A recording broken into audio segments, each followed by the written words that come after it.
ونتوكل عليه ونعوذ بالله من شرور أنفسنا ومن سيئات أعمالنا من يهده الله فلا مضل له ومن يضلله فلا هادي له ونشهد أن لا إله إلا الله ونشهد أن محمدا عبده ورسوله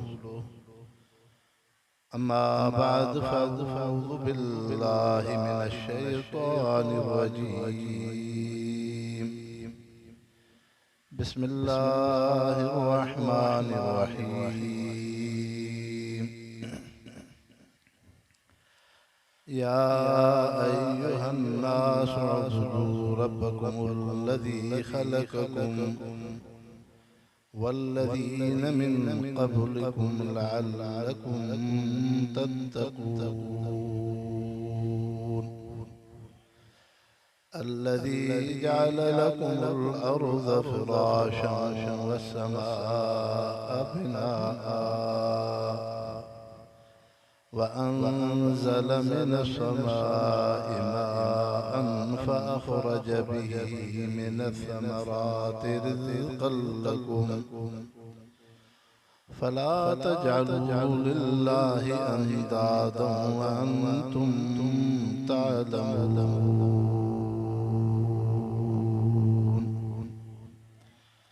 قال النبي صلى الله عليه وسلم الدنيا مدبرة والعقبى مقبلة ولكل منهما بنون فلا تكونوا أبناء الدنيا ولكن كونوا أبناء العقبى فإن اليوم عمل ولا حساب وغدا حساب ولا عمل وقال النبي صلى الله عليه وسلم مثل الذي يذكر ومثل الذي لا يذكر كمثل الحي والميت सब दोस्त अहबाब दिल की मोहब्बत से दुरूद शरीफ اللهم صل على سيدنا محمد النبي الأمي وآله وبارك وسلم عدد كل معلوم لك دائما أبدا वाजिब एहतराम मुअज़्ज़िज़ मुसलमान भाइरों अज तव्हां असां कोठ शहमीर राहू में उन कुरान पाक जे दीनी जलसे में हाज़िर थिया हूं जेको कुरान शरीफ जो दीनी जलसो मरहूम मग़फ़ूर हाजी मोहम्मद हुसैन साहब जे ईसाल सवाब का रखियो वियो संदस उनजे फर्जंद सुल्तान अहमद साहब इन खिदमत के सरंजाम दिनो अल्लाह से उनजे खिदमत के कबूल फरमाए ऐं रब साईं हाफ़िज़ ग़ुलाम मुस्तफ़ा साहब जे इन दीनी ताल्लुक़ के कुरान पाक जी खिदमत में पंहिंजी बारगाह में कबूल फरमाए मुसलमान भाइरों अल्लाह साईं हिकड़ी एड़ी मखलूक पैदा कई जहें मखलूक के वजूद त आहे दिसण में त अचे थी पर उन मखलूक में नुशो ऐं नुमा नाहे वधे नथी जीअं ज़मीन आहे जबल आहे ज़मीन दिसण में अचे थी जबल दिसण में अचे थो पर जीअं वण टिण ढोर पखी इंसान वधन था ईअं ज़मीन जबल वधंदी नाहे एड़े तरीके से भी अल्लाह से उहा मखलूक पैदा कई जेका ज़मीन ऐं जबल वांगुरु वजूद त रखे थी दिसण में अचे थी अलबत्ता उन में रब अहकमुल हाकिमीन बि नेमत इहा रखी जो उन में नुशो नुमा थी पियो वधे थी जीअं सॾो आहे ॿूटो आहे अनाज आहे बाग़ फसल आहिनि वण टिण आहिनि इनमें ज़मीन जबल वांगुर वजूद भी आहे, इनमें नुशो नुमा भी आहे। टी अल्लाह से उहा मखलूक पैदा कई जंहिंमें ज़मीन जबल वांगुर वजूद भी आहे, सले बूटन वणन वांगुर उनमें नुशो नुमा भी आहे, वधे भी अथी उहा मखलूक। पर उनमें रब जी वॾी नेमत इहा आहे जो उन मखलूक में हरकत भी आहे, जाॾे घुमे ओलह ॾे घुमे ओभर ॾे घुमे ॾखण ॾे घुमे उत्तर ॾे घुमे, जीअं जानवर आहिनि पखी परंदा आहिनि। हाणे ढोर ढगा हलाल हराम तव्हां असां ॾिसंदासीं, जानवर पखी ॾिसंदासीं, घुमनि था फिरनि था उॾरनि था, पर इहे ईअं न आहिनि कि माण्हू हिकु जाइ ते बीठो आहे, ज़मीन हिकु जॻह ते बीठी आहे, ईअं न आहे, बल्कि पिया हरकत करनि था। इन्हनि सभिनी मखलूकनि खां चौथी अल्लाह साईं उहा मखलूक पैदा कई जेका ज़मीन जबल वांगुरु वजूद भी रखे थी, ॾिसण में भी अचे थी। सलन ऐं बाग़नि वण टिण वांगुरु उनमें नुशो नुमा भी आहे, वधे भी अचे। उन मखलूक में जानवर पखी वांगुरु हरकत भी आहे, घुमण फिरण भी आहे, पर उन मखलूक चौथीअ में जेका रब जी नेमत आहे उहा नेमत पहिरियों मखलूकनि में आहे। उहा मखलूक है हज़रत इंसान। तव्हां असां इंसान हो, इन इंसान में ज़मीन जबल वांगुरु ॾिसण भी आहे, वजूद भी आहे जो इंसान ॾिसण में अचे।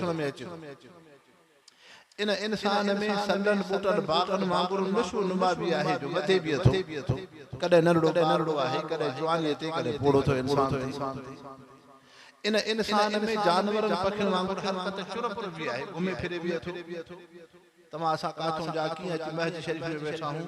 वरी घड़ीअ खां बाद दुआ थी थी, हर कोई इंसान पंहिंजे घर हलियो। पर हिन इंसान खे अल्लाह साईं जेका वॾे में वॾी नेमत ॾिनी आहे उहा नेमत है अक़ुल शऊर ऐं सम्झ। इहा वॾे में वॾी रब अहकमुल हाकिमीन जी नेमत। हाणे दुनिया जे अंदरि तव्हांखे रौनक़ूं ॾिसण में अचनि। शहमीर राहू ॻोठ में आयासीं त अजीब अजीब बंगला ॾिसण में आया, ओताकूं ॾिसण में आयूं। इहे कंहिं ठाहियूं? इंसान ठाहियूं। हिकिड़ो अहिड़ो इंसान कारीगर इंजीनियर थी पियो जो जाइन जा नक्शा पियो ठाहे। हिकिड़ो अहिड़ो इंसान कमाल ते पहुचो जो पत्थर खे विछाए मथो रोड रस्तो ठही पियो, इंसान 200 किलो स्पीड ते गाॾी खे हलाए। हिकिड़े इंसान में इहा खूबी ॾिसण में आई जो उन ये बाणनि मां कपह खे कढी करे फैक्ट्रीअ में आणे धागा ठाहे अजीब इंसान जिस्म ते कपड़ा ओढ़े पंहिंजे शादीअ तक़रीबात में इंसान लिबास पोशाक ते शाद फ़ख्र पियो करे। हिकिड़ो अहिड़ो इंसान ॾिसण में आयो जो उन मशीन खे ठाहे त कॾहिं उन में कार पई ठहे, कॾहिं जहाज ठहे, कॾहिं कार पई ठहे, कॾहिं रेल पई ठहे, कॾहिं अहिड़ो मोबाइल जहिड़ा औज़ार पियो ठाहे जो अजीब अजीब शयूं सॼी दुनिया इंसान जे मुठीअ में। इहो दुनिया जूं शयूं रौनकूं जेका तव्हां असांजी अखि ॾिसे थी इंसान हो, इनखे कंहिं ठाहियो आहे? इंसान ठाहियो। इहे बंगला महल मॉडल इंसान पियो ठाहे, इहे रोड रस्ता इंसान पियो ठाहे, इहे कपड़े जा मुख़्तलिफ़ रंग ढंग इंसान पियो ठाहे, इहा मशीन कार जहाज रेल मोबाइल जहिड़ी कंप्यूटर जहिड़ी शयूं इंसान पियो ठाहे। लेकिन इन इंसान में सभु कमाल कॾहिं आया जो उन बादशाह रब अहकमुल हाकिमीन इन इंसान में अक़ुल जी नेमत है। पर रब साईं इन इंसान खे अखियूं सही, ज़ुबान भी सही अथसि, हथ भी सही अथसि, पैर भी सही अथसि, बज़ाहिर जिस्म ढांचो वजूद सही आहे, पर हिन इंसान खे अक़ुल जी नेमत नाहे। अक़ुल जी नेमत नाहे। तव्हां असां अहिड़े इंसान खे छा चवंदा आहियूं? मजनून, पागल, चरियो। हाणे इन मजनून इंसान जेको रहे थो तव्हांजे भिक सां कोठड़े में, इनखे चओसि त वञी सकरंड में दुकान वञी खोल, इनखे चओसि त तोखे असां कार था वठी ॾियूं, टैक्सी हला। इन मजनून चरे इंसान खे चओ त जॻह जो नक्शो ठाहे, न इंसान त इंसान हथ भी उहे हन पैर भी उहे हन अखियूं भी साॻियूं हन ज़ुबान भी साॻी आहे कन भी ओड़ा आहिनि ॿुधनि था सभु ढांचो वजूद सही आहे लेकिन इन जे दिमाग़ जी मेमोरी अकुल वारी रब साईं मफ़लूज थो करे त इहो इंसान कंहिं बि कम जो कोन्हे मालूम थियो त रब साईं इन इंसान खे अकुल जी नेमत ॾिनी अकुल जे ज़रिए इंसान जान जा नक्शा पियो ठाहे अकुल जे करे इंसान रोड रस्ता पियो ठाहे अकुल फहम जे करे इंसान लटे कपड़े जा अजीब अजीब तरह जा उहे लटो कपड़ो पियो ठाहे अकुल जे करे इंसान लोह खे मिलाए मिलार मशीनरी पियो ठाहे अकुल जे करे इंसान ज़र्रात खे लेज़रनि खे मिलाए मोबाइल कंप्यूटर जहिड़ियूं शयूं पियो ठाहे त इंसान इहो सॼो कमाल रब अहकम हाकिमीन जो आहे जंहिं रब इन इंसान खे अकुल जी नेमत तंहिंजे करे अल्लाह साईं दुनिया जो मक़सद ॿुधाए त इंसान तव्हां भले दुनिया जो ऐश महल माड़ियूं लिबास पोशाक ठाहियो लेकिन तव्हांजे ज़िंदगी जो मक़सद इहो कोन्हे ज़िंदगी जो मक़सद इहो आहे या अय्युहा रब्बकुम ऐं इंसान पंहिंजे रब खे ओ ॿुधो रब पंहिंजे रब खे सुञाणे अल्लाह केड़ी हस्ती आहे इंसान अॼु इंसान खे मोबाइल जी ख़बर आहे रुपए पैसे जी ख़बर आहे हर शइ जी ख़बर आहे रब जी सुञाण रब उहा हस्ती आहे जेको मख़लूक खे आहिस्ता आहिस्ता उन कमाल ते पहुचाए जंहिं शइ खे इंसान न ठाहे सघे जंहिंखे इंसान न ठाहे सघे ये टेबल पई आहे साम्हूं कंहिं इंसान ठाही आहे लेकिन हेड़ी टेबल ॿियो इंसान ठाहे थो सघे एड़े तरीके से ये कुर्सी आ बियो इंसान एड़ी कुर्सी ठाहे तो सके पर अल्लाह जह शे के ठायो आ ओड़ी शे इंसान न तो ठाहे सके बकरिया उठ आहे गऊ आहे में आहे ये जानवर जेके रब से पैदा किया है एड़ो इंसान एड़ो जानवर जे पैदा करे न तो करे सके हिक ई आशे बियो मखलूक ए खालिक में केड़ो फर्क है अल्लाह हस्तिया जह उन सागी शय में भी शय ठाहे तो सके पर मखलूक इंसान सागी शय में भी शय नथा ठाहे मिसलन तमा सा के दिसन में जो एक बकरी आहे उन बकरी मां बकरी थी पई उन मेहमा भी मेह थी पई उन डाची मां भी डाचड़ी थी पई उन कुटिया मां बिया गुलर निकरी पया उन कुकड़ मां आनो निकतो बिया बच्चा निकरी पया यो रब हकमुल हाकिमीन आहे जो सागी शय मां भी शय के चाहे तो लेकिन इंसान उन सागी शय मां शय न तो ठाहे जे ये कुर्सी टेबल ठहला इन मां वरी कुर्सी ठाहे न तो ठाहे ये कुर्सी ठहला इन मां एड़ी कुर्सी नहीं ठहे नथी ठही सके तंहिंजे करे शहनशाह बादशाह रब हकमुल हाकिमीन उहा हस्तिया जेको बकरी मां भी बकरी के ठाहे पयो मेह मां भी मेह के ठाहे पयो उन गऊ मां भी गऊ के ठाहे पयो उठ मां बे उठ के ठाहे पयो जेका शहनशाह हस्ती इन अंदाज सां मखलूक के पैदा करे उन हस्तिया के अल्लाह उनके अल्लाह ताजे करे इंसान तमा फिक्र कयूं रब जी कायनात मखलूक जे तरफ बेवार तमा हारी कुर्बी मानू जमीन जायदाद ता के हर इंसान जदे सलो बूटो दाणो जमीन ते रखंदो आहे त वो गप गारो थी वेंदो आहे पहिरियां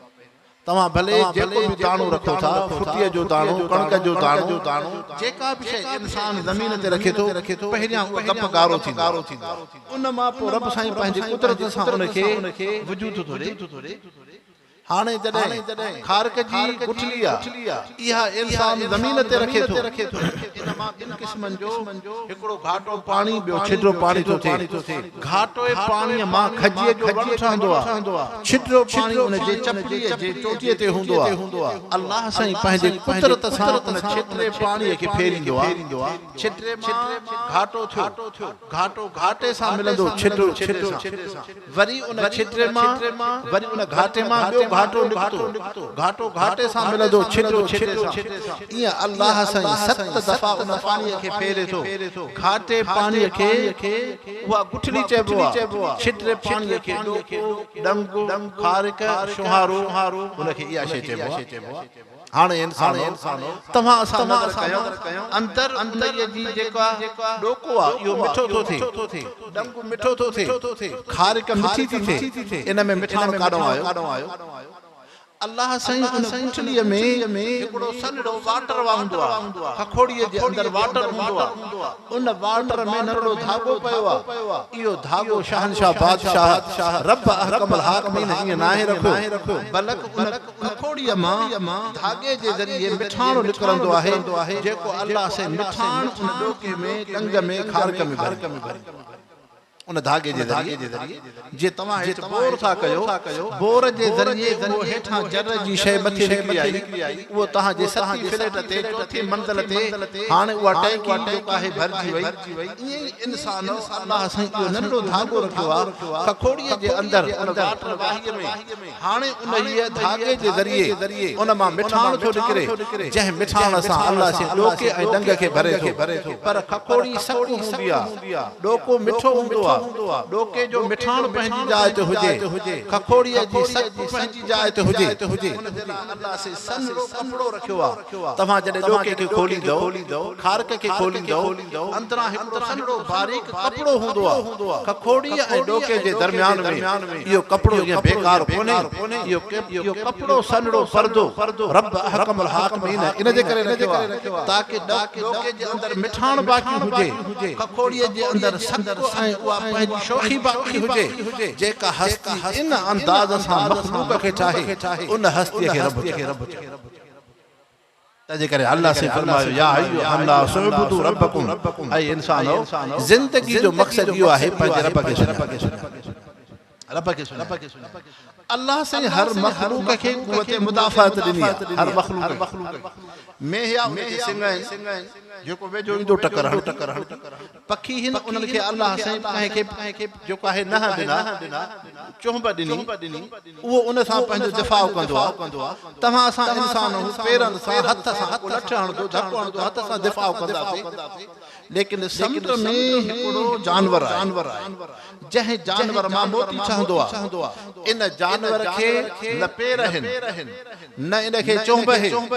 न इन खे सिंग आहिनि उन जानवर जे चौधारी ॼारी विछायल आहे जे तव्हां असां मच्छी खे ॼार में फासाईंदा आहियूं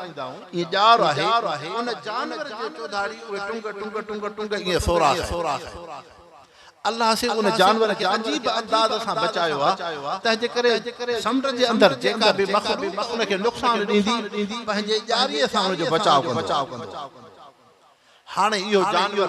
समुंड जे हेठि वेंदो ज़मीन जे हिसे ते पोइ समुंड जे हेठि अंदरि उन में वारी हाणे इहो जानवर अल्लाह जे हुक्म सां रब जे कुदरत सां पंहिंजी गिग उन हीअ वारीअ ते हारींदो शहमीर राहू जा इंसानो रब खे सुञाणियो इहो जानवर पंहिंजी गिग उन वारीअ ते हारींदो वारी वेड़बी ॿी गिग हारींदो वारी वेड़बी टी गिग हारींदो वारी वेड़बी ईअं वारी ऐं गिग उन जी वेड़बी रहंदी उन मां हिकिड़ी सिप ठहंदी आहे उन सिप जे अंदरि मोती हूंदो आहे जेको मोती दुनिया जा बादशाह पंहिंजे मथे जे छत्र जे अंदरि रखंदा आहिनि ताज जे अंदरि रखंदा आहिनि दुनिया में वॾे वॾी क़ीमत हैसियत मोतीअ जी आहे उहो शहनशाह बादशाह रब अहकमुल हाकिमीन इन मोतीअ खे जानवर जे गिग ऐं वारीअ मां पियो ठाहे जेको शहनशाह बादशाह इन अंदाज़ सां मोतीअ खे पियो ठाहे उन हस्तीअ खे रब तंहिंजे करे अल्लाह से फरमायो अल्हम्दुलिल्लाह रब्बिल आलमीन सब तारीफ़ूं उन अल्लाह जूं जेको रब पालनहार आहे जहाननि जो या अय्युहन नास उबुदू रब्बकुम ऐं इंसानो पंहिंजे रब खे सुञाणो दुनिया जे ज़िंदगी जो मक़सद छा आहे अल्लाह जी सुञाणे रब खे सुञाणे बाबा तव्हां क़ुरान पाक जे जलसे में आया हर हिकिड़े इंसान खे पेर में बूट चौपल पातल पेर में बूट चौपल हर हिकिड़ो इंसान पाए आयो पर हाणे हिकिड़ो अहिड़ो इंसान आहे जेको उन बूट खे चौपल खे पेर में नथो पाए पैर में नथो पाए बगल में रखियो वेठो अबा तू बूट चौपल बगल में छो रखियो थी चवे तो साईं मां रस्ते सां बन्ने सां ईंदो वेंदो आ को जेकॾहिं को कुतो ॾिसण में ईंदो न मुझे पोयां लॻो त मां हिन बूट सां हुनखे हकलींदो फोड़ हुजे अलाए न हुजे लपण हुजे या न हुजे बूट त आहे चौपल चाहे इन सां हुनखे कुते खे हकलींदो को नाम को ॾिसण में आयो हुनखे हे मां हणंदो ॾितर हणंदो मां को विचू ॾिसण में आयो सांडो ॾिसण में आयो मां हुनखे हणंदो को गिदड़ बगड़ ॾिसण में आयो मां हुनखे हणंदो हाणे इहो इंसान पैर में उन बूट खे चौपल खे नथो पाए पैर में नथो पाए बाबा पैर में पाए जंहिं कारीगर बूट खे ठाहियो हो चौपल खे ठाहियो हो उन इन कुते बिले खां त न ठाहियो हो उन इन जे करे ठाहियो त इंसान पैर में पाए पर हे पैर में नथो पाए उन कुते खे हणे थो ऐं अहिड़े तरीक़े सां नांग खे विचूअ जे लाइ बगल में रखी वेठो आहे हाणे पैर में कंडो बर्दाश्त थो करे पैर में शीशो बर्दाश्त थो करे पैर में जख्म गंदगी बर्दाश्त थो करे अहिड़े इंसान खे तव्हां असां सियाणो न चवंदासीं बल्कि बेवकूफ़ छो हिन जे करे जंहिं कारीगर बूट खे ठाहियो हो चौपल खे ठाहियो है उन कारीगर इहो बूट चौपल नांग खां न ठाहियो कुते खां न ठाहियो है ॾेबूअ खां विछुअ खां न ठाहियो है उन बूट चौपल इन जे करे ठाहियो है इंसान पैर में पाए ईअं ई इंसान हो उन शहनशाह बादशाह रब हकमुल हाकिमीन तव्हां असांखे दुनिया में मोकिले हिन दुनिया जी कीमती जिंदगी में आया हूं हिन दुनिया जी जिंदगी जो मकसद ये महल माड़ियूं न हिन दुनिया जी जिंदगी जो मकसद बाज़ारू ऐं रौनकूं नाहिन हिन दुनिया जी जिंदगी जो मकसद ज़िना शराब नाही हिन दुनिया जी जिंदगी जो मकसद गफ़लत नाहे बल्कि हिन दुनिया जी जिंदगी जो मकसद इहो आहे या अय्युहन नास उबुदू रब्बकुम ऐं इंसानो पंहिंजे रब खे पंहिंजे अल्लाह खे तंहिंजे करे इंसानो अल्लाह खे इंसान खे रब खां गाफ़िल करण वारियूं टे शयूं इंसान खे रब खां गाफ़िल करण वारियूं टे शयूं हिकिड़ी शइ आहे जिस्म वजूद इंसान पंहिंजे जिस्म जी फिक्र कंदो हाणे गर्मी आहे हिन गर्मीअ में गरम कपिड़ा नथा पायूं सुटर नथा पायूं जोराब नथा पायूं लोई नथा पायूं सबड़ नथा पायूं छो जिस्म खे तकलीफ़ ॾींदी पर जॾहिं सियारो ईंदो आहे त इंसान सियारे में सनो कपिड़ो नथो पाए जीअं उन्हारे में पाए बिल जे पियो हूंदो आहे ॿाहिरि सियारे में ईंदो नथो सुम्हे छो इंसान खे पंहिंजे जिस्म सां मोहब्बत है अल्लाह से फरमायो या अय्युहन नास उबुदू रब्बकुम अल्लज़ी ख़लक़कुम ऐं इंसान तोखे वजूद ये नेमतूं मां रब अहकमुल हाकिमीन ॾिनियूं आहिनि तंहिंजे करे एतिरो नादान न थी जो उन जिस्म जी पूॼा ऐं मोहब्बत में तूं अची वञे बल्कि पंहिंजे जिस्म खे मां रब जी मोहब्बत मां रब जे हुक्म ते ख़र्च कर मां रब जो हुक्म थी निमाज़ जो त निमाज़ पढ़ हुक्म थियो ज़िक्र जो त ज़िक्र कर हुक्म थी रोज़े जो त रोज़ो रखो हुक्म थियो क़ुरान पाक जो पढ़ण जो त क़ुरान शरीफ़ पढ़ जीअं तोखे मां रब जो हुक्म थियो या अय्युहन नास उबुदू रब्बकुम अल्लज़ी ख़लक़कुम ऐं इंसान पंहिंजे जिस्म वजूद खे मां रब जे हुक्मनि ते थो नाफ़े तो मैं कमाल करे तू पंहिंजो जिस्म मां रब जो ॿियो इंसान खे मोहब्बत है रिश्तनि सां रिश्ता आहिनि बिरादरियूं पीउ पुट आहे भाउ भेण आहे ज़ाल मुड़ुस आहे बिरादरी आहे दोस्त अहबाब आहिनि इंसान इन रिश्तनि ते नाज़ फ़ख्र कंदो थोड़ो समझो इंसान ये रब सां रिश्ता छो रखिया है रब जी हिकमत चाहे रिश्ता इन ते करे रखिया है इंसान में रिश्तनि जी जरूरत है जानवरनि में बिरादरी नाहे उन जो मामो हुजे मासात हुजे पुट हुजे पोटो हुजे ॾोहिटो हुजे ये जानवरनि पखियुनि में रिश्ता नाहे ये अल्लाह सां रिश्ता इंसाननि में रखिया आहिनि छो हिन जे करे इंसान खुदा न ख़ास्ता बीमार थी पए हिन जे इलाज जी जरूरत थी हिन खे सकरन जे नवाब शाह जे अस्पताल में पहुचाए अहिड़े तरीक़े सां इंसान जेकॾहिं फौत थी वेंदो आहे हाणे हिन जे लाइ ज़रूरत है त हिन जा अज़ीज़ क़रीब मिट माइट अचनि जेके हिन खे गुस्ल ॾियनि हिन जो जनाज़ो पढ़नि हिन खे तकफीन तदफीन करनि इन इंसान जे पोयां उहो जेको आहे इंसान उथंदो आहे त हाणे हिन चइजे पर जानवरनि पखियुनि में इहा ताज़ियत उज़र कोन्हे ईअं न आहे त कंहिं इंसान जी हली में हुई सुठी बकरी सुठो घोड़ो हुयो हाणे मरी पयुसि त हाणे इन खे गुस्ल ॾियूं इन खे कफ़न ॾियूं इन जो जनाज़ो पढ़ूं इन जी ताज़ियत थिए इंसान जो उज़र चइबो आहे इंसान इहे अल्लाह सां ज़रूरतूं इंसाननि में रखियो है ताजे करे रब से फरमायो वल्लज़ीन मिन क़ब्लिकुम ऐ इंसान ये बिरादरी रिश्ता मां रब तोखे इन जे करे न दिना है त तू बिरादरी की मोहब्बत में अची वञ तू औलाद की मोहब्बत में अच ज़ाल मुर्स की मोहब्बत में पंहिंजी जिंदगी गुजारियो न वल्लज़ीन मिन क़ब्लिकुम ये रिश्ता मां रब दिना है ताजे करे इन्हनि रिश्तन खे मां रब जे हुक्म ते कुर्बान मां रब जे हुक्म ते कुर्बान ये सहाबा जी जिंदगी सहाबा इकराम की जिंदगी हजरत अब्दुल्लाह रज़ियल्लाहु अन्हु साहब बदर जी जंग में एकड़ो काफिर मुसलमान जे हथा मरी पयो उन जो लाश खूह में पयो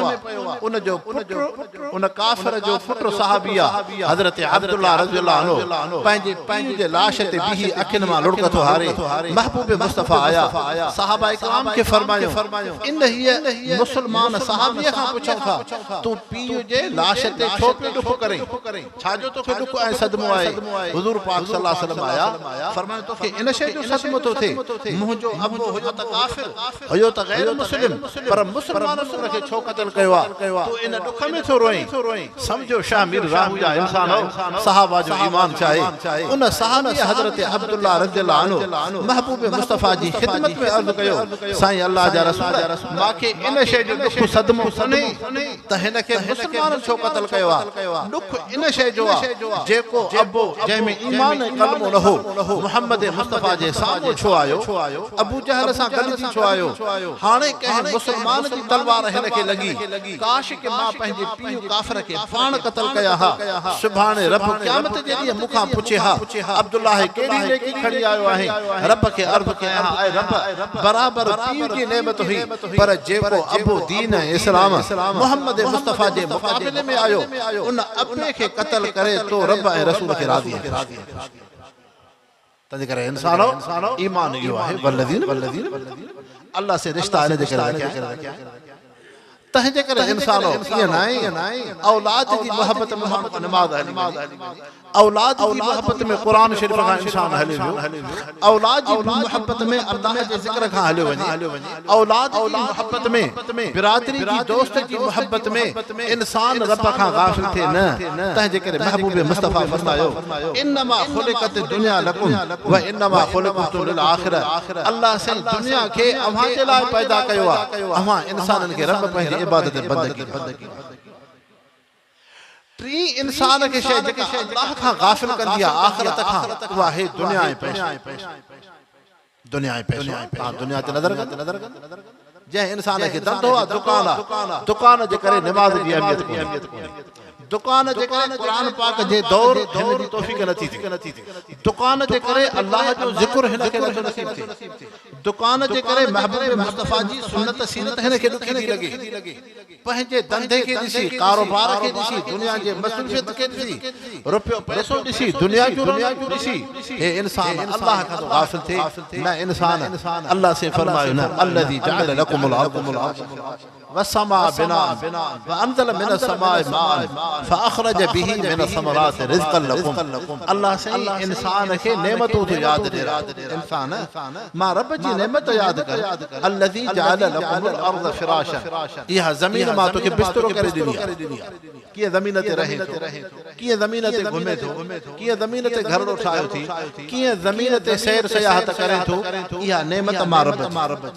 والسماء بناء आसमान तहां जे लाइ छत आसमान जी हिकड़े इंसान के पीउ जी जरूरत है माउ जी जरूरत है पीउ उन जे लाइ छपर छाव हूंदो आहे माउ उन खे पंहिंजे बच्चे खे गोद में संभालींदी आहे ईअं इंसान आसमान इंसान जे लाइ पीउ वांगुरु मथों बारिशूं पियूं पवनि ज़मीन में पाणी पियो अचे ज़मीन मां अन्न पियो मिले ज़मीन मां इंसान खे फल फ्रूट पिया मिलनि ज़मीन मां सब्जियूं भाॼियूं पियूं मिलनि त ज़मीन इंसान जे लाइ माउ जे मिसाल आहे तंहिंजे करे इंसान तव्हां हिन ॻोठड़े में वेठा हिकिड़े इंसान तव्हांखे बिजली वठी ॾिनी रोड ठाहे ॾिनई नालियूं ठाहे ॾिनई नौकिरी वठी ॾिनई दुनिया जूं शयूं ॾिनई हाणे उहो इंसान सुभाणे तव्हां वटि आयो वोट अबा मांखे वोट त ॾिजो छो अबा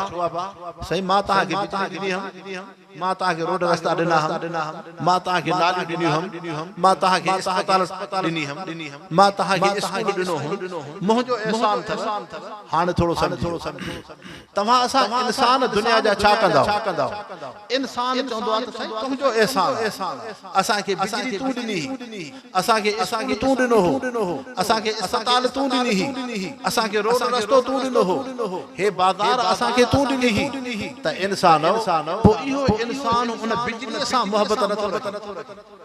इहो इंसान उन रोड घिटीअ सां मोहबत नथो रखे इहो इंसान उन स्कूल सां मोहबत नथो रखे इहो इंसान उन अस्पताल सां मोहबत नथो रखे कंहिंसां थो मोहबत रखे जंहिं हिन ते एहसान कया जंहिं स्कूल ॾिनो जंहिं अस्पताल ॾिनी जंहिं रोड ॾिनो जंहिं बिजली ॾिनी उन जे एहसान खे ॼाणींदा हो पोइ इंसान एतिरो इंसान नादान छो थियो आहे जो पंहिंजे रब खे नथो सुञाणे ज़मीन रब ॾिनी आसमान रब ॾिनो पानी रब ॾिनो सिज रब ॾिनो नेमत रब ॾिनी रिज़्क़ रब ॾिनो सिहत रब ॾिनी अखियूं रब ॾिनियूं हथ पेर तव्हांखे नेमत रब ॾिनियूं इन तउतू नेमत अल्लाह ला तुहसूहा अल्लाह से फरमायो है इंसान एतिरो नादान बेवकूफ़ न थी जो तोखे मेह जी मोहब्बत हुजे तोखे सोन चांदीअ जी मोहब्बत हुजे तोखे रुपए पैसे जी मोहब्बत हुजे तू उन ओताक बैठ बंगले जी मोहब्बत में लगी वञे न ऐं इंसान जीअं दुनिया में जेको तव्हां ते एहसान कंदो आहे उनखे तव्हां यादि कंदा हो थोरो इन जो आहे जंहिं रब तव्हांखे नेमतूं ॾिनियूं आहिनि इन्हनि नेमतुनि खे ॾिसी पंहिंजे रब सां तंहिंजे करे अल्लाह से फरमायो या अय्युहन्नास उबुदू रब्बकुम ऐं इंसानो पंहिंजे रब खे हाणे अल्लाह जी सुञाण कीअं थींदी उन सुञाण जे लाइ रब साईं रसूल पैगंबर मोकिलिया आहिनि हज़रत आदम अलैहिस्सलाम खां वठी ख़ातमुन नबिय्यीन हज़रत मुहम्मद करीम सल्लल्लाहु अलैहि वसल्लम ताईं अल्लाह साईं रसूल ऐं पैगंबर हाणे रसूल इंसाननि जी ज़रूरत है रसूल जी ज़िंदगी जो मक़सद आहे त यानी हिदायतुल ख़ल्क़ इंसाननि खे हिदायत मिले ऐं हिदायत थींदी मोहब्बत सां उहे उम्मती उन रसूल सां मोहब्बत रखनि मोहब्बत कंहिं शइ सां थींदी उहा अख़लाक़ सां तंहिंजे करे रब साईं फरमायो इन लक लअजरन गैर ममनून इन्नक लअला ख़ुलुक़िन अज़ीम ऐं महबूब मुस्तफ़ा तुंहिंजो दर्जो ऐं फज़ीलत तमामु वधीक है हिन जे करे इन्नक लअला ख़ुलुक़िन अज़ीम तू अज़ीम अख़लाक़ हुज़ूर पाक सल्लल्लाहु अलैहि वसल्लम जा अख़लाक़ छा आहिनि थोरो समझो हिकिड़ो अहिड़ो इंसान आहे जंहिं ज़िंदगी में गार न ॾिनई कंहिंखे विढ़ियो कोन कंहिंखे थप न हयईं कंहिं पाड़े वारे खे इज़ायईं कोन कॾहिं कंहिंजी चोरी न कयईं कंहिंजो क़त्ल न कयईं इहो एॾो कमाल आहे छो इहे इंसान त घणा हूंदा हर मुआशिरे में तव्हां असांखे अहिड़ा इंसान ॾिसण में ईंदा जंहिं ज़िंदगी में चोरी न कई जंहिं ज़िंदगीअ में कंहिंजो खून न कयईं जंहिं ज़िंदगी में कंहिंखे इज़ायईं कोन जंहिं ज़िंदगी में कंहिं इंसान खे तकलीफ़ न ॾिनई अहिड़ा इंसान पर कमाल ख़ूबी छा आहे कमाल इहो आहे अहिड़ो इंसान हुजे जंहिंखे केरु ईज़ाए ऐं ताक़त जे बावजूदि खे माफ़ करे इहो कमाल जंहिंखे ताक़त हुजे हो इंसान ईज़ाए पत्थर हणे तकलीफ़ूं ॾेसि तरह तरह जूं हिन जे लाइ साज़िशूं करे क़त्ल मारण हरबा हलाए पोइ बि ताक़त क़ुवत जे बावजूदि उनखे इंतक़ाम न वठे उनखे माफ़ करे इहो कमाल आहे इहा ख़ूबी ऐं ख़सलत तव्हां असां इंसाननि खे ॾिसण में ईंदी हज़रत मुहम्मद करीम सल्लल्लाहु अलैहि वसल्लम महबूब मुस्तफ़ा जी ग़ज़वा नजद हिकड़ी जंग आहे हुज़ूर सल्लल्लाहु अलैहि वसल्लम वापस था अचनि पाण सल्लल्लाहु अलैहि वसल्लम बबर जे हेठां सुम्हनि था हिकिड़ो काफ़िर उन बबर मां तलवार खणी हुज़ूर पाक सल्लल्लाहु अलैहि वसल्लम निंड में हिन आरामी हिन हाणे उन काफ़िर मुशरिक अची चयो मैं यासिमुक मिनी या मोहम्मद ऐ मोहम्मद मुस्तफ़ा तोखे हिन तलवार खां केर बचाईंदो उन तलवार सिधी कई महबूब मुस्तफ़ा जी अखि मुबारक खुली पाण सल्लल्लाहु अलैहि वसल्लम फरमायो अल्लाहु यासिमुनी रब मुंहिंजी हिफ़ाज़त कंदो उन मोहम्मद मुस्तफ़ा जे नसीहत सां काफ़िर जे हथ खां तलवार किरी पई हुज़ूर पाक सल्लल्लाहु अलैहि वसल्लम तलवार खे खयो फरमायो अलान मैया सिमुक तोखे केर बचाईंदो चए अल्लाह जा रसूल तू त अफ़ु ऐं दरगुदर माफ़ी करण वारो इंसान आहे महबूब मुस्तफ़ा फरमायो उन काफ़िर मुशरिक खे जंहिं रब मां मोहम्मद मुस्तफ़ा जी हिफ़ाज़त कई आहे अॼु अल्लाह जो नबी तोखे माफ़ करे हुज़ूर सल्लल्लाहु अलैहि वसल्लम इंतकाम न वरितो इहो कमाल आहे اڑے طریقے سے عمیر بن وہب رضی اللہ عنہ صحابی لیکن اسلام کا پہلے صفوان بن امیہ جو غلام صفوان مکے جو سردار تو چیس عمیر بن وہب تو محمد مصطفیٰ کے نوز کے اللہ منہا قتل کرے یا ماریا جے کرے تو زندہ تھے بچی ہوئے تو کہ دنیا تھا نوازی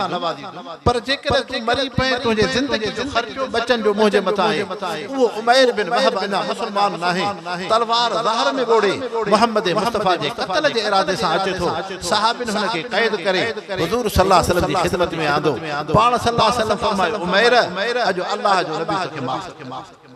اجا اللہ جو نبی تو کے معاف تو کرے تو کھا انتقام بدلو نہ وٹھ دو عمیر تو جائے ماں مکہ مدینے حجاز کے خطے میں پہلے انسان ڈٹھو جے کو طاقت جے باوجود معاف کیوں کرے ان محمد مصطفیٰ جے اخلاق کے نسی وہ عمیر بن وہب کلمہ پڑھی مسلمان ہاں جڑے مکہ پاک فتح تھو فتح مکہ جے موقع تے صفوان بن امیہ مکہ جو سردار مکہ تو چھڑے حضرت عمیر بن وہب رضی اللہ عنہ صحابی آیو صفوان چھوپیو مکہ چھڑے چیں ان دے کرے ان محمد مصطفیٰ مسلمانن کے مکہ فتح تھی ملیا دنیا جو دستور ہے انسان کے جڑے قوت ہے طاقت اقتدار ملندو مخالف کھان انتقام بدلو وٹھندو تا دے کرے اسا مکہ وارن محمد مصطفیٰ انہن کے مسلمانن دے لائے اذیتوں تکلیفوں ڈنیو سے جو وہ نبی اصحابہ انتقام وٹھندو حضرت عمیر بن وہب تو چوے ہا صفوان برابر تمہا انسانن کی یہ مزاج ہے محمد مصطفیٰ جا اخلاق تمہا کا ودیک ہیں وہ عمیر صفوان کی خدمت میں عرض کرے صفوان مکے میں رہو چاہے تو پو نبی کا نشانی دے تب پو ماں مکے میں رہو حضرت عمیر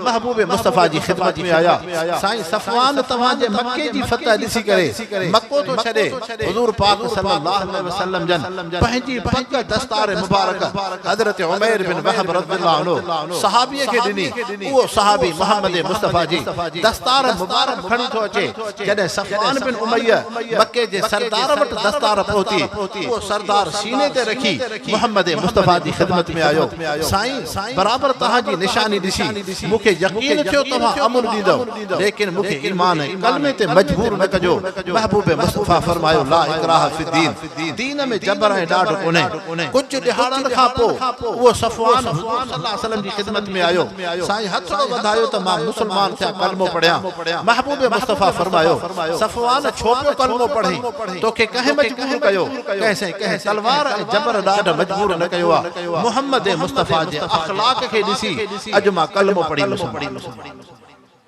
تنجھ کرے اللہ سے فرمایو انکا لا لا خلق عظیم اے محبوب مصطفیٰ تجھا اخلاق وہ ہندہ عورت جہاں عہد جے جنگ میں میدان میں حضرت حمزہ رضی اللہ عنہ صحابی سگورے جے جسم جی بے حرمتی کرے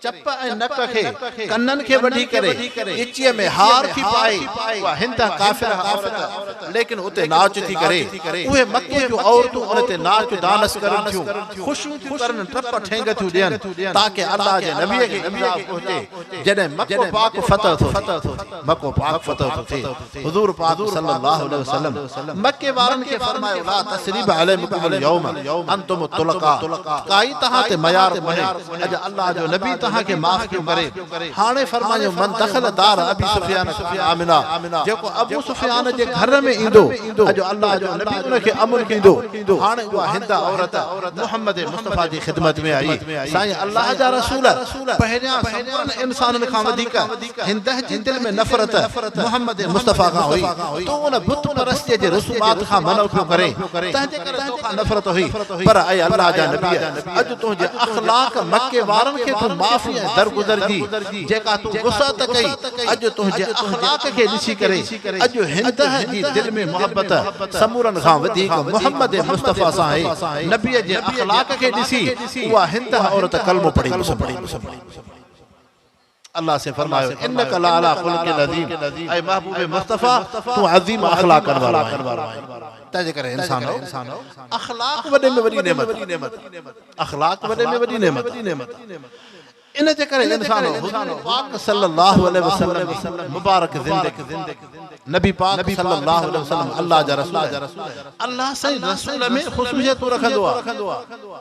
تمہاں اساں کے بھی اکھیا لیکن تہجی مہجی اکھے سامو تھی جسے پیچھے پیا نظر دی کونے लेकिन मोहम्मद मुस्तफ़ा जॾहिं अल्लाह जा रसूल पैगंबर आहिनि जीअं महबूब मुस्तफ़ा अॻियां ॾिसंदा हुआ तीअं महबूब मुस्तफ़ा पोयां बि अल्लाह जे नबी जी अखि जो इहो कमाल ऐं मौजूदो आहे तुंहिंजी मुंहिंजी अखि जो कमाल हुजूर पाक सल्लल्लाहु अलैहि वसल्लम जी लिब मुबारक जो इहो शान ऐं फज़ीलत है लिब मुबारक के इहो शान आहे केड़ो हज़रत अब्दुल्लाह बिन अतीक रज़ियल्लाहु अन्हु सहाबिया काब बिन अशरफ उन यहूदी के कत्ल तो करे अचे जेको हुजूर सल्लल्लाहु अलैहि वसल्लम जे शान में तौहीन गुस्ताखी कंदो हो सहाबी हज़रत अब्दुल्लाह रज़ियल्लाहु अन्हु ॾाकण खां लहे थो उन जे पिणीअ खे धक तो लगे वो सहाबी मंडकाईंदे हुजूर सल्लल्लाहु अलैहि वसल्लम जी खिदमत में अचे थो साईं अब्दुल्लाह बिन अतीक आया काब बिन अशरफ यहूदी जेको अवां जे शान में गुस्ताखी कंदो हो उन खे कत्ल करे आयो आया पर मुजी जंग भजी पई आहे महबूब मुस्तफ़ा फरमायो अब्दुल्लाह पंहिंजी जंग के सिद्धो कर सहाबी जंग सिद्धी कई हुजूर पाक सल्लल्लाहु अलैहि वसल्लम पंहिंजी लिब मुबारक अशद आंगुर सां उन जे ज़ख्म ऐं जंग जे धक ते हयो सहाबी तो फरमाए दर्द त खत्म थियो वरी पूरी जिंदगी उन जंग में दर्द ऐं तकलीफ न आई हुजूर पाक सल्लल्लाहु अलैहि वसल्लम जी लिब मुबारक जो एडो वडो शान ऐं कमाल खैबर की जंग में मोहम्मद मुस्तफ़ा सिपह सालार हैं यहूदन सां जंग अज भी फलस्तीन जे मज़लूम मुसलमानन जी यहूदन सां जंग आहे ऐं उहे यहूदी जेके दीन जा अज़ली दुश्मन जन पैगंबर करीम सल्लल्लाहु अलैहि वसल्लम के अज़ियतूं हज़रत अबू बकर सिद्दीक़ रज़ियल्लाहु अन्हु जे ज़हर जेका ॾिनी वई उहा यहूदन जे तरफ़ां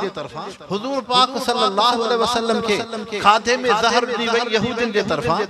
हज़रत उमर फारूक रज़ियल्लाहु अन्हु जे शहीद शरारत यहूदन जी आहे हज़रत उस्मान ज़िन्नुरैन रज़ियल्लाहु अन्हु बगावत थे थी त उहा शरारत यहूदन जे तरफ़ां आहे हज़रत अली मुर्तज़ा रज़ियल्लाहु अन्हु जेकॾहिं शहीद था थियनि त उहो कातिल यहूदन जे तरफ़ां आहे जंग जुम्मन जंगे सिफियन त शरारतूं यहूदन जे तरफ़ां आहिनि तव्हां असांजे हिन बर्रे सग़ीर ते जेकॾहिं इस्लाम थो अचे उन इस्लाम खे ख़त्म करण जूं साज़िशूं यहूदन जे तरफ़ां आहिनि उहो बर्रे सग़ीर इलाइक़ो जिथे चपे चपे ते मस्जिद हुई जिथे चपे चपे ते मदरसो हो जिथे दीन जूं रौनकूं हो लेकिन उन्हनि यहूदन अंग्रेज़ दीन जे दुश्मननि मदारिस खे शहीद कयो क़ुरान पाक जे नुस्ख़नि खे शहीद कयो उलमा खे शहीद कयो उहो दिल्ली जो शहर जिथे हजार मस्जिदूं हो मदरसा हो लेकिन अंग्रेज यहूदन उन्हनि खे ख़त्म करे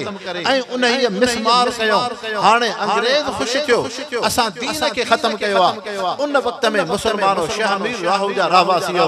जॾहिं क़ुरान पाक जो नुस्ख़ो मुसलमाननि वटि नाहे कंहिं घर में क़ुरान शरीफ़ नाहे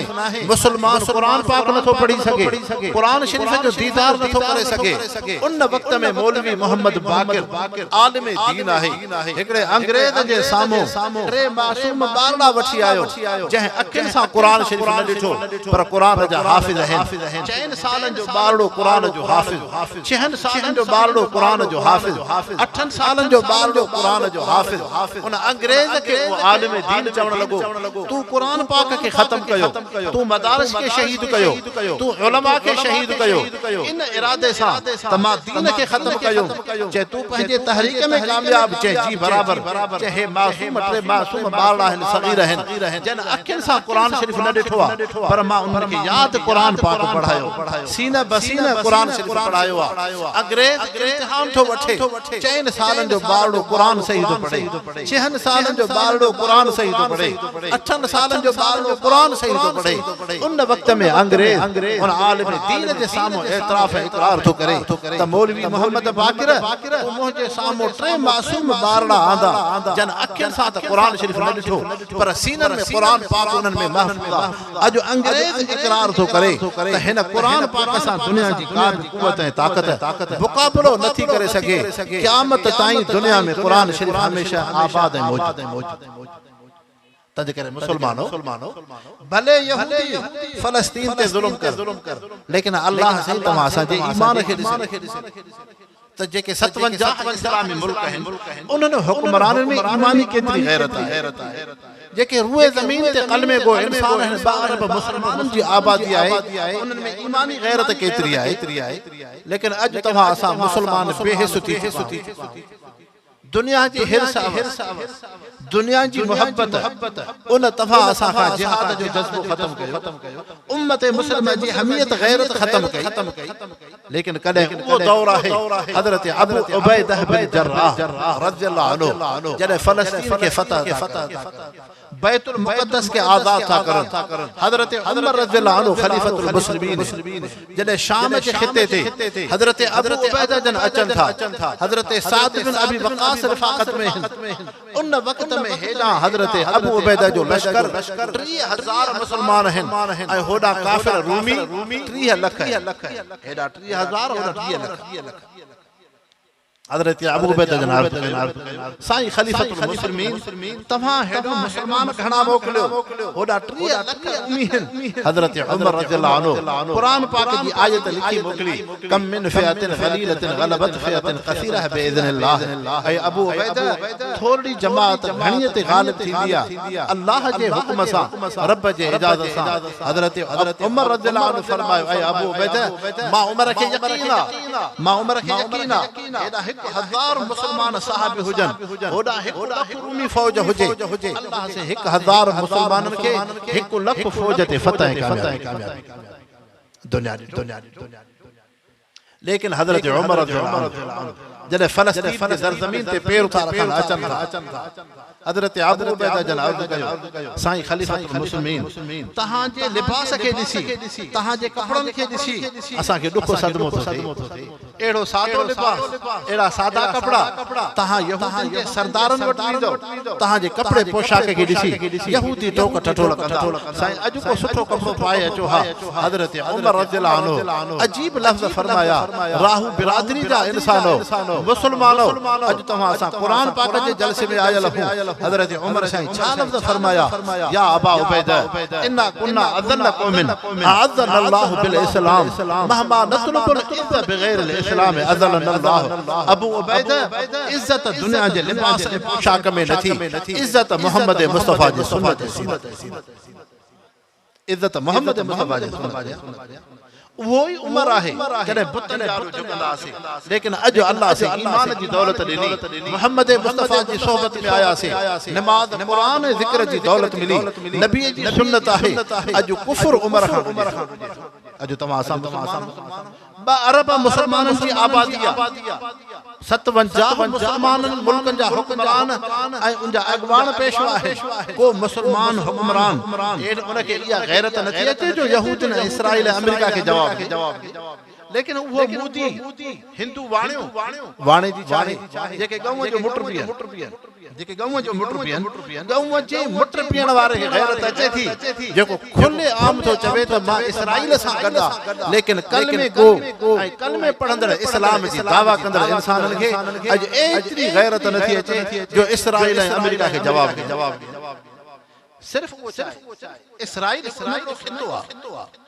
मराकश का उठी बांग्लादेश ताईं उन इसराइल जे चौधारी मुसलमानन जो रियासतूं चौधारी मुसलमान है सिर्फ मुसलमान उनसा ताल्लुकात खत्म करन रसद खत्म करन खुर्दनोश खत्म करन त इसराइल गोडा झुकाइंदो लेकिन मुसलमान में गैरत खत्म थी छो अल्लाह जे नबी फरमायो तहां के वहन जी बीमारी लगी वहन जी बीमारी सहाबा इकराम अर्ज के मल वहन या रसूल अल्लाह साईं वहन चाहे फरमायो हुब दुनिया व कराहियतुल मौत मुझे उम्मत में उम्मत दौर इंदो तहां के दुनिया की मोहब्बत पैसो के ठायो महल माड़ी के ठायो मां जिहाद ते किए वना मां मुजा ताल्लुकात खराब थींदा व कराहियतुल मौत जने तहां जिहाद का नफरत कंदो शहादत का नफरत कंदो मौत का डुजंदो तो उन वक्त में कुफ्र तहां जे मथा गालिब इंदो अज उहा नहुसत है मुसलमान जो बेदीन कुवतूं उहे अज मुसलमानन जे मथा जुल्म तशद्दुद करन लेकिन इंसान अल्लाह जी मदद हक सां बराबर कुफ्र पंहिंजी कुर्बत सां अचे लेकिन जी अफगानिस्तान में उन अमेरिका वक्त जे फिरौन खे शिकस्त थी इंशाअल्लाह उन फलस्तीन मां वक्त जे फिरौन इसराइल खे भी शिकस्त लेकिन मुसलमानों अल्लाह से तव्हां असांखे ईमानी हमियत अता पंहिंजे दुआउनि में उन्हनि मज़लूमनि खे यादि कयो पंहिंजे इबादात में उन्हनि जे लाइ ख़ुसूसी दुआऊं घुरो हर तरह जी जंहिंजे वस में जेका मदद है उहा करे हुक्मरान पंहिंजी लफ़्ज़ था ॻाल्हाए सघनि उहे करनि तव्हां असां एहतिजाज करे था सघूं एहतिजाज रिकॉर्ड कराए था सघूं माली ताउन करे था सघूं दुआऊं घुरी था सघूं जेका शइ जेका वस में आहे इहो अमल बि रब साईं तव्हांजो क़बूल तंहिंजे करे अल्लाह करीम तव्हां असांखे दीन इस्लाम मोहम्मद मुस्तफ़ा जी सुन्नत सीरत आबाद फरमाए इंसानो पैगंबर करीम सल्लल्लाहु अलैहि वसल्लम जी सुन्नत सीरत वसीले जिंदगी जो मकसद चाहे हुजूर सल्लल्लाहु अलैहि वसल्लम फरमायो तरक्तुम अमरैन इन तबस्सतुम बिहिमा फलन तज़िल्लु किताबुल्लाह व सुन्नती मां अल्लाह जो नबी दुनिया छडी दो लेकिन ब नेमत तहां के दई थो वञा एक कुरान पाक जी नेमत बि मां मोहम्मद मुस्तफा जी सुन्नत तंहिंजे करे मुसलमानो कुरान पाक खे चिंबड़ो पंहिंजो ताल्लुक निस्बत कुरान शरीफ सां कयो ॿियो महबूब मुस्तफा जे सुन्नत सीरत खे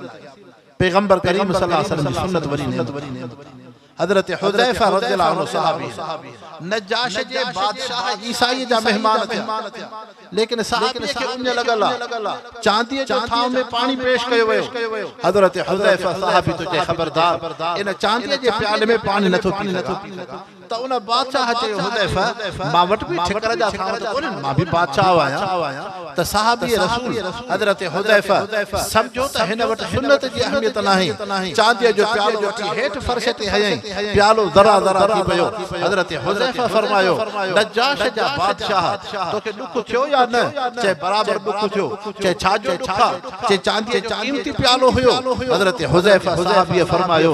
उन बादशाह के तो वट चांदी जे प्याले जी एतरी अहमियत नथी इन खां वधीक हुज़ैफा वट मोहम्मद मुस्तफा जी सुन्नत सीरत तंहिंजे करे मुसलमानो नबी जी सुन्नत अपनायो अल्लाह जे घरनि खे आबाद कयो पंहिंजी ज़ुबान खे रब जे ज़िक्र सां आबाद कयो तंहिंजे करे अल्लाह करीम तव्हां असांजे इन हाज़िरी खे क़बूल फरमाए रब करीम मज़लूम फ़लस्तीन जे मुसलमान जी मदद फरमाए अल्लाह करीम इस्लाम खे फतह अता फरमाए रब कुफ्र खे नेस्तो नाबूद फरमाए तंहिंजे करे अॼु तव्हां असां हिन क़ुरान पाक जे दीनी जलसे में आया हूं लेकिन को जलसो हाजी मोहम्मद हुसैन जे ईसा अलैहिस्सलाम जे लाया पैगंबर करीम सल्लल्लाहु अलैहि वसल्लम फरमायो अद्दुनिया मुदबिरतुन वल उक़बा मुक़बिला हर इंसान दुनिया के पुठी ॾेई हले थो उन जो सीनो आखिरत जी तरफ छा मकसद थियो तहां शामिल राहु में वेठा हिकड़ो इंसान हितो तो वञण चाहे सकरंड शामिल राहु का वञे तो हैदराबाद त हाणे वेठो त शामिल राहु में हितां कार में वेठो हितां मोटरसाइकिल ते वेठो हाणे इन जी पुठी थी शामिल राहु ॾे सीनो थियो हैदराबाद जे तरफ हाणे हे इंसान वञे थो हे वेठो त शामिल राहु के हैदराबाद त हिन खां घणी परे आ पर हिन जो सफ़र ओॾाया हे पुठी ॻोठ खे करे थो हिन जो सीनो उन हैदराबाद जे तरफ ई इंसान हो मोहम्मद मुस्तफा फरमायो अद्दुनिया मुदबिरतुन वल उक़बा मुक़बिला हर इंसान जेको अमड़ जे पेट खां आयो आ तोणी जना तो करे तोणी शराब तो पिए तोणी अल्लाह जी इबादत खां गाफिल आहे दुनिया जे हिर्स हवस में पर महबूब मुस्तफा फरमायो इहो इंसान दुनिया के पुठी थो ॾे इन्हीअ जो विख कदम आखिरत जी तरफ फरमायो वो फला तकुनु अबना दुनिया वलाकिन कुनु अबना उक़बा तंहिंजे करे तहां दुनिया जा हरीस न थियो आखिरत खे याद अल यौम अमलन वला हिसाब व गदन हिसाबन वला अमल अज इंसान के मेहनत जी फुर्सत है सुभाणे ज़रे जो हिसाब तमाम असांजा मुर्शिद मुरब्बी हज़रत साईं हमादुल्लाह हाल जी नवरल्लाह मरक़दहु फरमाईंदा त पुट मक्की थींदी आ मक्की एकड़ी थींदी आ बेवकूफ मक्खे मिठाण दिसंदी मथा अची वेंदी चंदी मिठाण खावा हिरस करे खाधे उडरण जी कोशिश कंदी न उथी सके फतके होते करंदी फरमाई सियाणी मक्खे मिठाण दे भिक सां वेठी थोड़ो ज़रो खाई हली वई फरमायो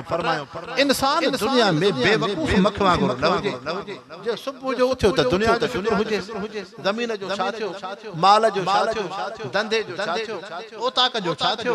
फिलाणो फिलाणो के दुनिया जो लेकिन हिन के रब जो सजदो नमाज जी तौफीक नथी कुरान जो दौर जी तौफीक नथी अल्लाह जे जिक्र जी तौफीक नथी फरमायो न इहो बेवकूफ मखे वांगुर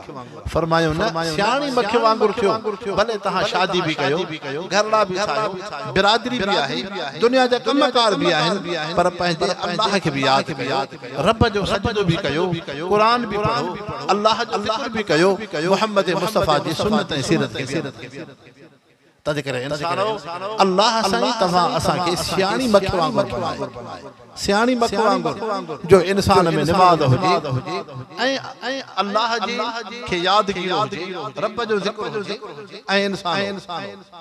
दीन जा अहकाम रब साईं छो रखिया बस सिर्फ एतरो जा कलमो पढ़ो ला इलाहा इल्लल्लाह मुहम्मद रसूलुल्लाह बस बयान ते मथो रखी सुमी रहूं छो रब साईं नमाज जो हुक्म कयो छो कुरान पाक जे पढ़ण जो हुक्म थियो छो अल्लाह जे जिक्र अल्लाह करण जो हुक्म थियो छो पाण के महबूब मुस्तफा जी सुन्नत सीरत उसवा हसन ते हलण जो हुक्म थियो इंसान इन जे करे ताकि तहां नेक अमल कयो त तहां जो खात्मो ईमान मन कान आखिर कलामिही ला इलाहा इल्लल्लाह दखल अल जन्नह हाने इंसान के अल्लाह साईं जेके इबादत ॾिनी आहे इन इबादत जो मक़सद मशग हिकड़ो इहो मक़सद आहे त हिन इंसान गुनाहन खां बचे इन सलात तन्हा अनिल फहशाए वल मुनकर अल्लाह से फरमायो नमाज पढ़ दो गुनाह रोजा रख दो गुनाह खां बच दो कुरान पढ़ दो गुनाह खां बच दो जिक्र कर दो गुनाह खां बच दो मोहम्मद मुस्तफा जी सुन्नत सीरत हल दो गुनाह खां बच दो हिकु इबादत नेकी इन जे करे इंसान गुनाह खां बचे बियो इन जे करे ताकि तहां रब जी मोहब्बत में जिंदगी अक़िम सलात ज़िक्री नमाज के कायम कयो तहां के मां रब याद नमाज रब जी मोहब्बत में पढ़ो कुरान रब जी मोहब्बत में पढ़ो अल्लाह जो जिक्र रब जी मोहब्बत में कयो मोहम्मद मुस्तफा जी सुन्नत सीरत के रब जी मोहब्बत में अपनायो खैर खैरात हज उम्रो नेकी इबादत रब जी मोहब्बत में कयो तंजे करे अल्लाह से इबादत इन करे दिनियो ताकि तमा रब जी मोहब्बत में जिंदगी तंजे करे अल्लाह करीम तमा असा जी हाज़िरी के कबूल फरमाए रब साईं हिन जलसे के पंहिंजे रज़ा जो सबब बनाए वमा अलैना इल्ला अल बलागुल मुबीन अल्लाहुम्मा आमीन या अल्लाह या रहमान या रहीम या हय्यु या क़य्यूम सुब्हान रब्बिका रब्बिल इज्जति अम्मा यसिफून व सलामुन अलल मुरसलीन वल्हम्दुलिल्लाहि रब्बिल आलमीन अल्लाह से हिन जलसे के पंहिंजे रज़ा जो सबब हाजी मोहम्मद हुसैन साहब जी क़ब्र के रोशन फरमा अल्लाह से उनके दर्जात के बुलंद फरमा जहे पोया उनके पुत्र सुल्तान अहमद साहब कुरान पाक जो दीन जो जलसो रखियो अल्लाह से उनके मेहनत के कबूल फरमा अल्लाह से हाफिज गुलाम मुस्तफा साहब जी इन मेहनत के भी कबूल फरमा जेका जमात आई है इन जमात की हाजिरी भी कबूल फरमा उलमा जो वाज़ो नसीहत भी कबूल फरमा अल्लाह से जेके बड़ा फौत चल हिन उनके कब्रन के रोशन फरमा फकीर अब्बास साहब जी कब्र के रोशन फरमा जेके भी इंसान ईमान सा कलमे सा जन के सुञाणो था जन के नथा सुञाणो अल्लाह से सभी की मग़फ़िरत फरमा फ़लस्तीन के मज़लूम मुसलमान जेके शहीद शाहिन अल्लाह से उनके दर्जात के बुलंद फरमा रब साईं उन शहीदन के खून के रब साईं इनकलाब जो ज़रियो बना अल्लाह साईं यहूद के हनूद के नेस्तो नाबूद फरमा इस्लाम के फतह कामयाबी अता फरमा रब साईं उहा नेकी भलाई अता फरमा जेका हुजूर सल्लल्लाहु अलैहि वसल्लम उन शर का फितने फसाद का महफूज फरमा जन का हुजूर सल्लल्लाहु अलैहि वसल्लम पनाह रब साईं जन दोस्तन दुआउन जे लाए अर्ज़ कयो उनके हाजात के पूरो फरमा बीमारन की शिफा अता फरमा जन के औलाद न है सालेह औलाद अता फरमा रब साईं बिरादरी सा पाड़े सा इंसान ज़ात सा सोने हलन जी तौफीक अता फरमा हस्बुनल्लाहु व निअमल वकील हस्बुनल्लाहु व निअमल वकील हस्बुनल्लाहु व निअमल वकील व सल्लल्लाहु तआला अला खैर खल्क़िही मुहम्मद व आलिहि व बारक व सल्लम ला इलाहा इल्लल्लाह।